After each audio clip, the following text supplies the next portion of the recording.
No mundo dos insetos, a vida se desvela em completa harmonia.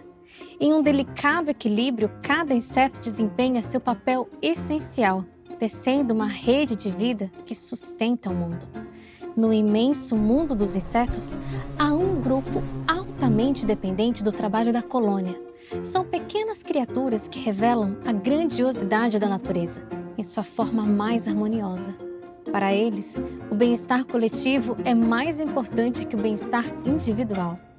Dentro dessas colônias, cada indivíduo desempenha um papel crucial, seja construindo ninhos intrincados ou buscando alimento para sustentar a comunidade. O que os torna fascinantes é sua capacidade de viver em perfeita cooperação, onde a individualidade cede espaço à coletividade. Cada membro tem uma função definida, e mesmo o mais pequeno trabalhador carrega em si a responsabilidade de manter o delicado equilíbrio da colônia, uma estrutura forte e inteligente, muitas vezes comparada a um organismo vivo. Hoje, vamos entrar no fascinante mundo dos insetos sociais.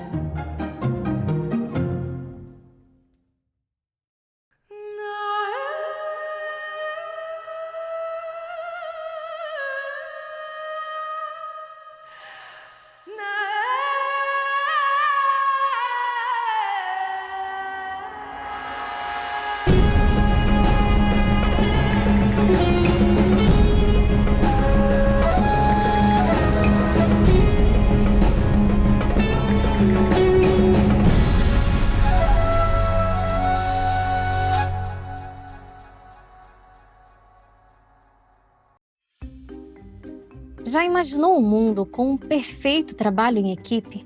Trabalhadores incansáveis e arquitetos inacreditáveis? Tudo isso em uma mini escala industrial. É incrível considerar que criaturas tão pequenas criaram sociedades que funcionam de uma forma tão eficiente e uma complexidade impressionante. Mas antes de entrar nos detalhes da vida desses insetos e o que o Egito Antigo e a matemática têm a ver com isso, primeiro temos que explicar o que são insetos sociais. Insetos sociais, como o próprio nome sugere, são insetos que vivem em sociedade. O que é viver em sociedade? Cada indivíduo vai apresentar uma função. Eu vou falar para você alguns exemplos dos mais conhecidos insetos sociais. Nós temos abelhas, formigas, cupins e as vespas. São os 4 grupos de insetos sociais mais conhecidos. Por exemplo, quando a gente pega as abelhas ou as formigas, a gente tem um grupo que vai ser responsável pela limpeza e organização lá da colmeia. A gente tem um grupo que vai ser responsável pela defesa da colmeia, a gente vai ter um grupo que é responsável pela reprodução da colmeia. Então, para cada atividade dessa que esses animais vão exercer, tem uma estrutura adaptada no corpo, mais ou menos, que lhe permite fazer essas funções diferenciadas. E com isso eles conseguem manter a sobrevivência de todo o grupo que vive naquela organização social. Em uma sociedade, eu vou ter o principal representante, que é denominado como rainha. Ou seja, todo inseto social, para viver em uma sociedade, ele precisa de uma rainha. É a rainha que vai fazer uma oviposição. Quando a rainha coloca os ovos, os indivíduos imaturos eclodem dos ovos. E ali nós vamos ter várias funções que vão ser distribuídas. De fato, há uma necessidade de sobrevivência de todo o grupo. Então, a necessidade de se proteger o grupo e principalmente a rainha, que é o grande objetivo ali, porque ela é quem vai fazer a postura dos ovos para garantir a perpetuação daquela espécie. Então, tem uma preocupação coletiva com todos, mas uma preocupação especial com aquela que coordena e comanda todo o processo dentro daquela organização social. A gente tem 3 características que vão, então, definir esses insetos como sociais, principalmente eusociais, que são aqueles em que a gente chama que são verdadeiramente sociais. Então, são 3 características. A primeira é a divisão de trabalho reprodutivo. Então, o que significa? Eu tenho essa casta, a rainha, que é responsável por botar os ovos, e uma outra casta, no caso das operárias, que são estéreis e responsáveis pelas outras atividades da colônia, né? A outra característica é a cooperação no cuidado com a prole. Então, eu tenho indivíduos mais velhos cuidando de indivíduos mais jovens. E a outra característica é a sobreposição de gerações. Também eu tenho indivíduos de diversas idades convivendo ali no mesmo ninho. Então, essas são as 3 características que definem os insetos sociais, principalmente o que a gente chama de verdadeiramente sociais. E qual que é o ponto-chave de um inseto que vive em sociedade? Quando um organismo morre, não afeta de forma direta esta sociedade. Então, por exemplo, em um formigueiro, se eu tiver 2 espécies de formiga combatendo uma contra a outra e alguns soldados das 2 espécies acabarem morrendo, falecendo, não vai atingir de forma impactante nesta sociedade, porque eu vou ter outros organismos que vão substituir estes que faleceram. As abelhas melíferas certamente são os primeiros insetos que nos vêm à mente quando falamos de insetos sociais. E não é para menos. Realmente, elas representam um dos exemplos mais complexos e fascinantes de organização e cooperação. A colmeia também é conhecida como um superorganismo. As abelhas vivem em uma comunidade altamente organizada, trabalhando juntas para garantir a sobrevivência da colmeia.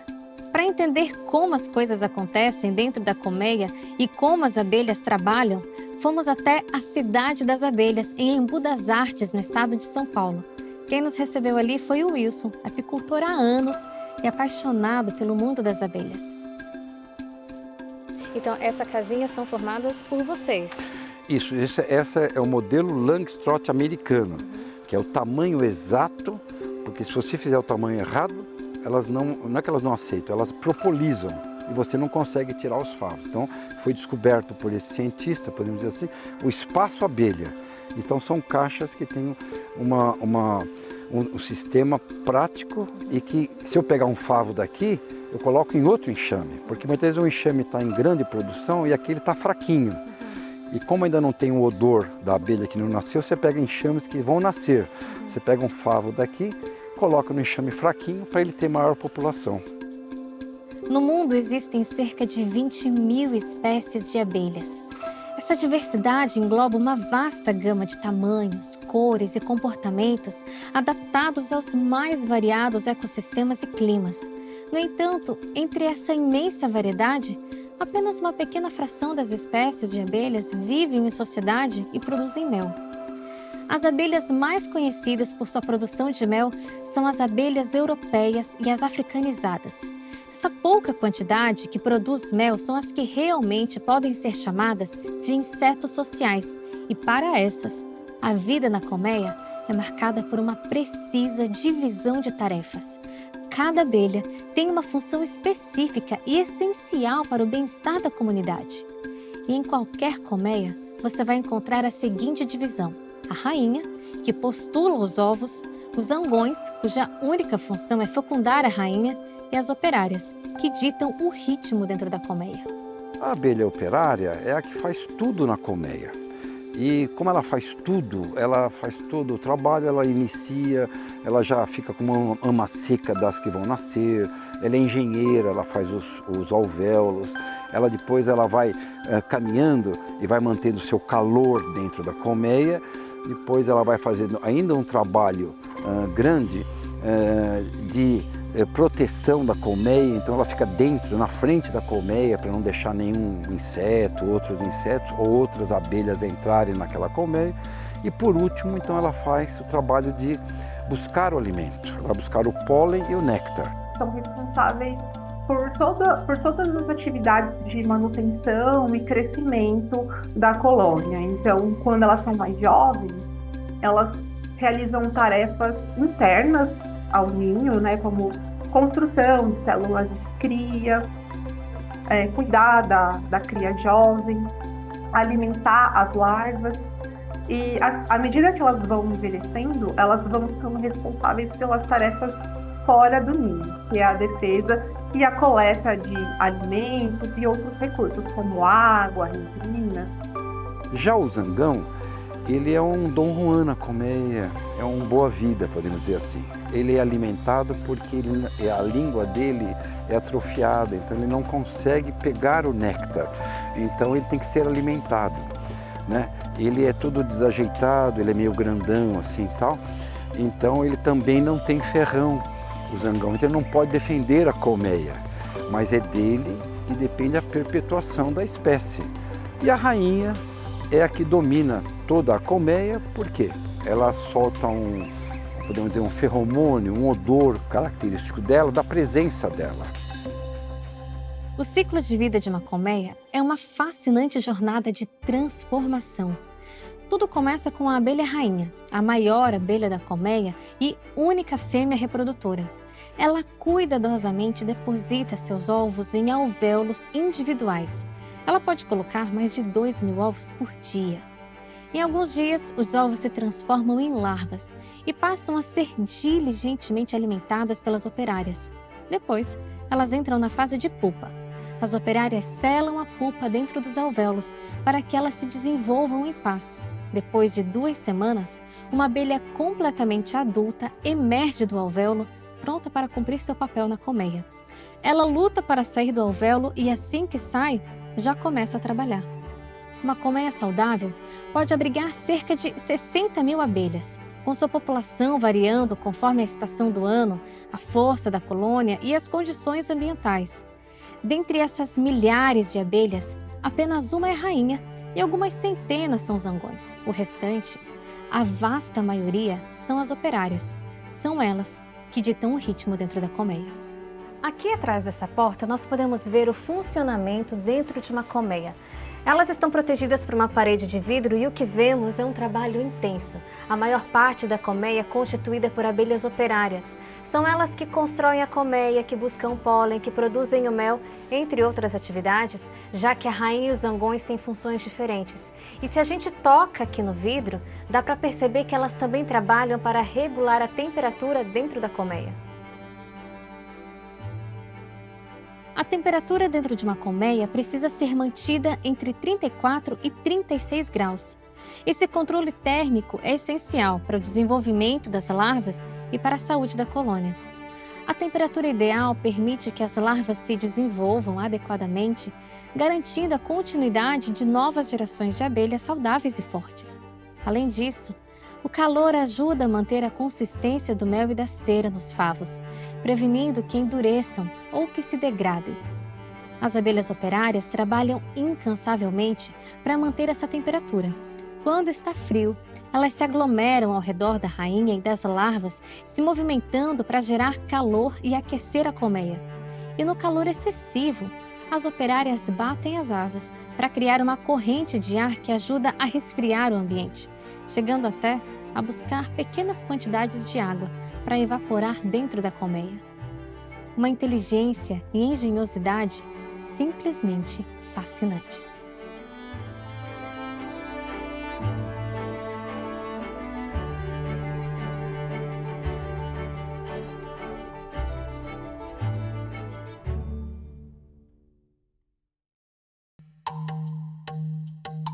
Mel. O doce e viçoso líquido que nós apreciamos é uma declaração do árduo trabalho das abelhas. Por ser o alimento de todos que vivem na colmeia, as abelhas o preparam incansavelmente e o estocam como preparação para o inverno. Mas há muito tempo, o ser humano aprendeu a apreciá-lo. No Egito Antigo, o mel tinha um papel central na medicina egípcia, sendo utilizado em mais de 500 receitas curativas descritas em papiros médicos antigos. Além disso, acredita-se que a própolis era empregada pelos sacerdotes egípcios para embalsamar os mortos. Os egípcios usavam o mel não apenas como alimento, mas também como cosmético, oferenda religiosa e moeda de troca comercial. A importância do mel era tanta que ele foi encontrado em vasos dentro de tumbas, como na do faraó Tutankhamon, ainda preservado e em boas condições após milhares de anos. graças às suas propriedades de conservação naturais. Hoje, o mesmo mel descoberto pelos egípcios ainda é utilizado como alimento, expectorante, antioxidante e até em cosméticos, tudo em larga escala. A produção mundial de mel tem variado ao longo dos anos, mas de acordo com os últimos relatórios, anualmente são produzidos quase 2 milhões de toneladas de mel. Um mercado global impulsionado pela crescente demanda por alternativas naturais ao açúcar. Em 2024, o mercado do mel foi estimado em mais de 8 bilhões de dólares, com grandes expectativas de crescimento. Um produto tão valioso, produzido por criaturas que não medem mais de 2 centímetros. Mas afinal, como o mel é feito? Como as abelhas produzem esse produto tão rico e tão marcante?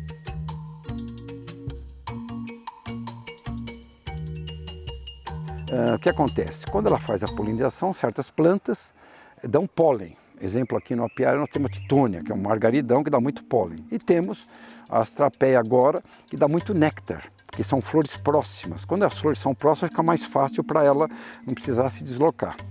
Ela recolhe todo esse néctar, o pólen já está no corpo dela todo, e ela enche um pré-estômago. Ela engole esse néctar para um pré-estômago. E quando volta para a colmeia, ela regurgita esse néctar para outra abelha e essa outra abelha vai engolir e regurgitar para tirar o excesso de umidade, porque o mel tem um X de umidade, né? Senão ele tem esse problema, é claro, de perpetuação. Aí, com essa parte que ela transferiu, ela já transfere no pré-estômago para ela regurgitou, uma parte ela pode funcionar como alimento para ela e ela deixou lá. Essa vai fazer esse trabalho para tirar o excesso e aí vai guardar nos alvéolos. Então elas vão até as flores, coletam e estocam em uma estrutura no abdômen chamada papo ou vesícula melífera. E daí, já nesse local, nesse órgão da abelha, já começa a passar por transformações químicas. Então, o açúcar, né, que é principalmente sacarose, vai sendo quebrado em glicose e frutose. E daí, né, até elas chegam até a colônia.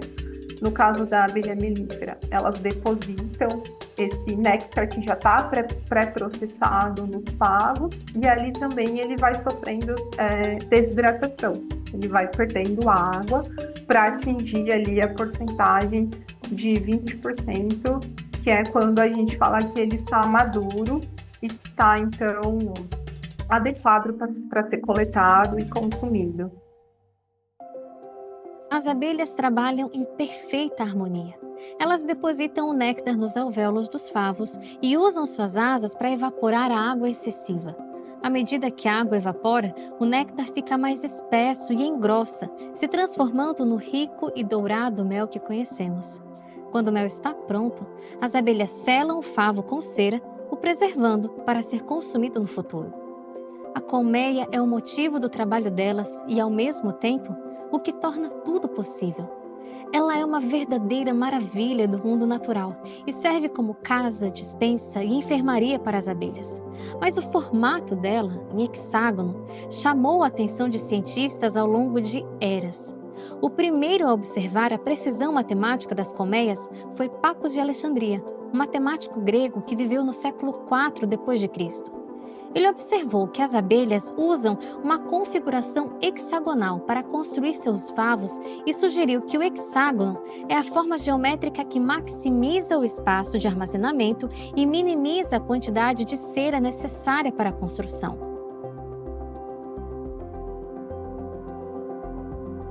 Olha só, como tantas coisas estão interligadas. Quando você olha para a colmeia das abelhas em sua colônia, se não fosse um hexágono, vamos aqui exemplificar com, se fosse um eneágono, uma figura de 9 lados, ou se fosse um triângulo, uma figura de 3 lados, será que teria a mesma eficiência? Não, porque aí com as abelhas, seja claro toda a importância que elas têm ali em relação à polinização desse mundo, mas pegando mais especificamente a colmeia delas, com os favos de mel no formato hexagonal, esse formato hexagonal ele favorece tanto a quantidade de material para a construção da colmeia, para a distribuição e alocação dos materiais ali, o que elas produzem, seja em relação à alocação do pólen, da cera e do mel, e também para a conexão entre os favos. Se não fosse algo hexagonal, então nós estaríamos rompendo ali com a conexão dos favos de mel, com a quantidade de material para a construção da colmeia com os favos de mel, e também para a distribuição e alocação do pólen, da cera e do mel das abelhas, e é claro também para a própria alocação e organização das abelhas como insetos. Então, um formato diferente de hexágono poderia mover com todos esses, poderia mexer com todos esses pilares aqui, todos esses elementos. E nós não teríamos então uma colônia devidamente organizada. Os hexágonos na natureza têm uma fascinação especial, porque são formas que, ao mesmo tempo, trazem beleza e eficiência. Não é apenas uma questão de estética. A geometria hexagonal é um design que economiza energia, material e espaço. Um verdadeiro milagre da eficiência.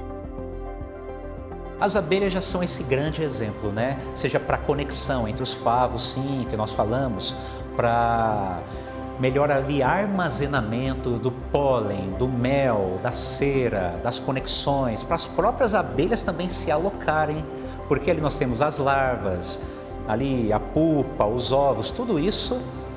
Mas a natureza nós também podemos ver isso além das abelhas, sim, seja em relação à geometria molecular, tá? Porque seja do macrocosmo ao microcosmo, toda a matemática é envolvida. E os químicos podem dizer isso também muito bem, que na geometria molecular, se não houver uma devida geometria, e alguma sim que envolve o hexágono, ali não haveria a ligação entre os elementos, as devidas ligações eletrônicas e logo a estabilidade entre eles. As abelhas têm uma profunda compreensão de seu ambiente. Elas ainda constroem os hexágonos levemente inclinados para que o mel não escorra. É algo impressionante para um animal com o cérebro do tamanho de um grão de arroz. O trabalho e organização das abelhas é algo simplesmente surpreendente e faz você se perguntar o que leva essas minúsculas criaturas a elaborar sociedades tão sofisticadas. Esse questionamento tem fascinado e intrigado cientistas por anos, e é uma questão que ainda não temos resposta. É uma lembrança que, mesmo nas menores criaturas, encontramos mistérios que desafiam nosso entendimento do mundo natural. O ser humano, ele faz cursos, faz especializações, faz tantas coisas para que ele possa fabricar, produzir materiais e ter conhecimento, mas os insetos, há insetos que vivem poucos meses, há insetos que vivem até alguns dias e ainda assim eles conseguem fazer uma matemática tão eficiente, assim como as abelhas com os favos de mel delas. De onde vem isso? Com tão pouco tempo de vida, e elas já nascem com a noção de uma matemática tão eficiente e eficaz, logo sendo efetiva.